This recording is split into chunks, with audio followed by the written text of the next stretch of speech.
For this lesson, I'm using the 0203 Explore the Timeline Panel project file. You can find this with the media files that accompany this lesson. The timeline panel is where you'll build your sequences, arrange clips, make simple audio adjustments, and change the timing of edits. I've got a basic sequence here that has a long music clip, there it is. I single-clicked to select it, and a number of video clips. Here we are. I'm single-clicking to select each of these and highlight them. When I play, as the playhead arrives at a new clip, we'll see the contents of that clip in the program monitor.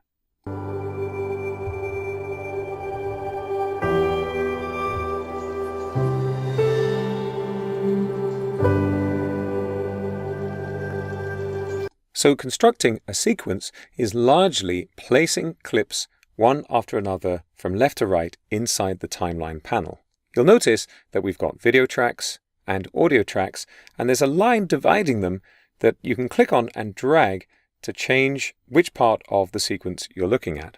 As your sequences become more complex, this dividing line might become more useful.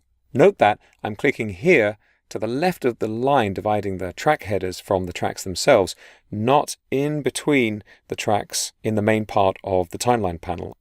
There's a very useful keyboard shortcut that you can use to make any panel in Premiere Pro full screen, and it's the accent grav key. I'm just pressing it right now.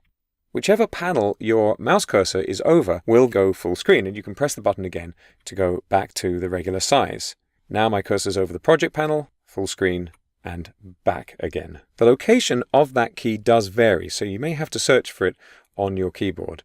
Each video track in the timeline panel has a track output option. Here I'm just clicking the eyeball to turn off track output for video 1. And now I'll still get the music if I play, but none of the pictures. I'll just click that button to turn the track back on. You also have a mute option for audio tracks. If I click this M for mute track and play, I'm pressing the spacebar now, no audio. I'll turn that back off,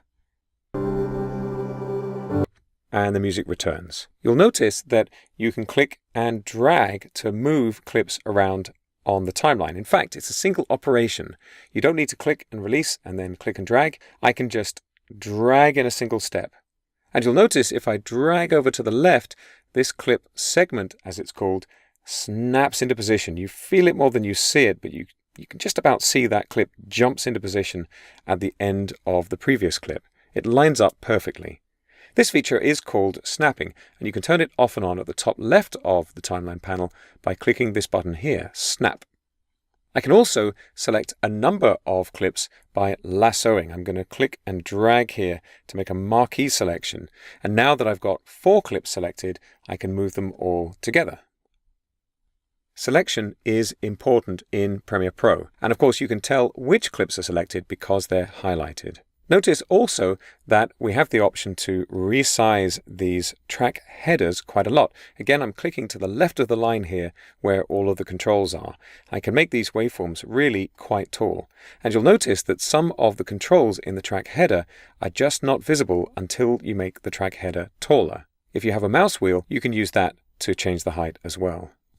There's a navigator at the bottom of the timeline panel, which is also a zoom control. You can click on these handles to zoom in and out. And you'll notice at the top left of the timeline panel, we have a timecode indicator. This is where we are in our sequence based on hours, minutes, seconds, and frames. So that's an overview of the main features of the timeline panel in Adobe Premiere Pro.